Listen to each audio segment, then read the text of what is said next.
तर राम शेतकरी मित्रांनो, स्वागत आहे तुमचे सर्वांचे पुन्हा एकदा पाटील बायोटेक या यूट्यूब चॅनलवरती। शेतकरी मित्रांनो, मी टरबूज या पिकाच्या प्लॉटमध्ये आलेलो आहे।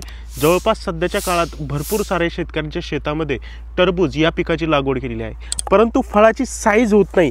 फळाची साईज होण्यासाठी नेमकं काय उपाययोजना करणं गरजेचं आहे, तुम्ही कशा पद्धतीने तुमचं टरबूज पीक 4-5 दिवस काढणी अगोदर जर व्यवस्थापन केलं तर टरबूज पिकाची साईज, वजन, त्याच्यासोबतच चांगल्या प्रकारे चकाकी, जो काही आतमधला कलर आहे तर तो सुद्धा चांगल्या प्रकारे होण्यासाठी जबरदस्त आळवणी, जबरदस्त ड्रेंचिंगचं शेड्यूल या व्हिडिओच्या माध्यमातून मी तुम्हाला अतिशय थोडक्यात सांगण्याचा प्रयत्न करणार। टरबूज या पिकाचं रोप लावलेलं असेल तर 60 ते 65 दिवसाच्या आसपास तुम्ही हे नियोजन करू शकता।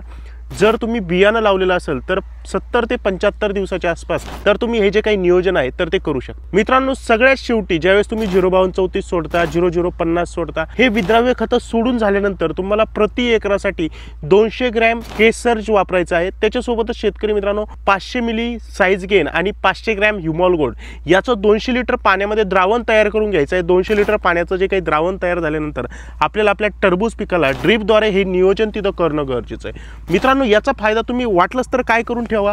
आता सपोज हे पहा, इथं टरबूज पिकाचं फळ आहे, तर या फळाला तुम्ही अशा प्रकारे जो काही टेप असतो आपला साधा, तर तो टेप लावून ठेवा। मित्रांनो, टेप लावल्यानंतर तुम्हाला जास्तीत जास्त 72 तासाच्या आतमध्ये या आळवणीचे तिथं जबरदस्त रिझल्ट आलेले पाहायला मिळतील।